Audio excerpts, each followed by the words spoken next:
အားလုံးပဲမင်္ဂလာပါခွန် vlogs ကနေပြန်လည်ကြိုဆိုလိုက်ပါတယ်ဒီနေ့ဗီဒီယိုလေးကတော့ဒီကြောက်ကလေးနှစ်ပွင့်ကိုကျွန်တော်ရောင်းပေးထားတဲ့ဗီဒီယိုလေးပေါ့နော်ဒီကြောက်လေးကတော့ကျွန်တော်တို့တိုက်နေတာတော့နည်းနည်းတော့ကြာပြီပေါ့နော်တိုက်နေတာကတော့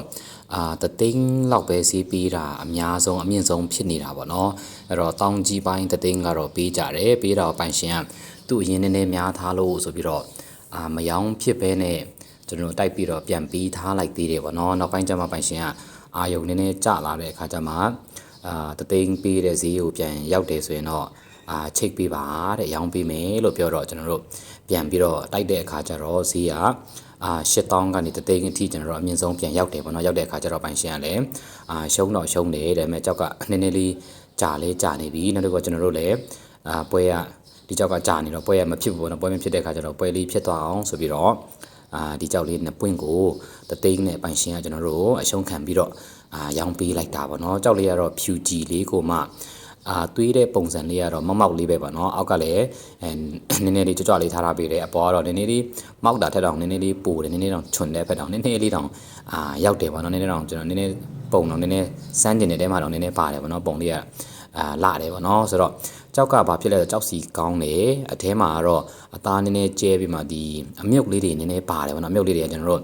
မီးထိုးလိုက်ပြီးဆိုတာနဲ့တော်တော်ပေါ်နေတာပေါ့အခုဒီတိုင်းကျွန်တော်တို့ဗီဒီယိုထဲမှာကြည့်တာတော့မှ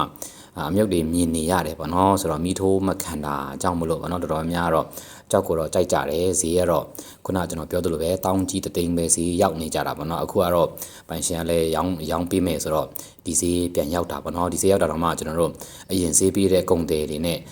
မတည့်ပဲနဲ့နောက်ကုန်တယ်အစ်စ်နဲ့ပဲကျွန်တော်တို့တဲ့တာပေါ့နော်ကျွန်တော်ကြောက်ကတော့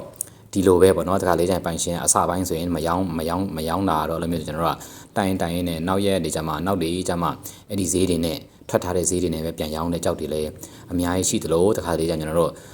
အထွက်ဈေးကိုမမီပဲနဲ့ထွက်ဈေးရဲ့အောက်ကိုပဲရောင်းရတဲ့ကြောက်တွေလည်းအများကြီးရှိတယ်ပေါ့နော်တရက်နဲ့တရက်ကကုန်တယ်တွေရဲ့ဝယ်တဲ့သူတွေရဲ့အာယုံလည်းမတူကြဘူးပေါ့နော်ဒီကြောက်ပိုင်ရှင်တွေလည်းအာယုံလည်းမတူကြဘူးပေါ့နော်တခါလေးကျရင်တော့ဈေးတအားတင်းတဲ့တခါလေးကျရင်ဈေးကပေါ်လေးနဲ့ဈေးနည်းနည်းလေးနဲ့ဟိုပတ်စံလိုလို့ဆိုပြီးတော့ရောင်းသွားတာလေးရှိကြတယ်ပေါ့နော်ဆိုတော့ကြောက်လို့ရတာကတော့တော်တော်လေးကောင်းပါတယ်ပေါ့နော်ပြောစရာကောင်းတယ်ပေါ့နော်ဒီအတက်အကျလေးတွေပေါ့နော်သူအာယုံအတက်အကျလေးတွေသူတို့စိတ်ကောင်းဝင်တဲ့ချိန်မှာကျတော့ကြောက်ကဈေးတွေလိုက်ပေးတယ်ခါလေးကျရင်အာယုံမရှိတဲ့ချိန်ဆိုရင်ကြောက်ကကြည့်ကိုမကြည့်ပဲနေဒီတိုင်းပဲပြန်ပေးတာလေးတွေအဲ့လိုမျိုးတွေရတာမျိုးတွေအစပါနော်ကျွန်တော်တို့နေ့တိုင်းလို့ကြုံတွေ့နေရတာပေါ့နော်ဆိုတော့ကိုယ်စီမှာကြောက်ရှိတယ်ဆိုရင်လည်းအာယုံမချပဲနဲ့ပေါ့နော်ထားနိုင်ရင်ထားပါနော်ဈေးကဘလို့နေသူ့အချိန်နဲ့သူကတော့ရောက်တာကတော့သူ့ဈေးနဲ့သူကတော့ပြန်ပြီးတော့ရောက်တာပဲပေါ့နော်ဆိုတော့အားလုံးဒီနေ့ဒီဗီဒီယိုလေးကိုကြည့်ရှုပေးကြတဲ့အတွက်အားလုံးကိုကျေးဇူးတင်ပါတယ်အားလုံးပဲဘိုင်ပါအားလုံးပဲတတာပါ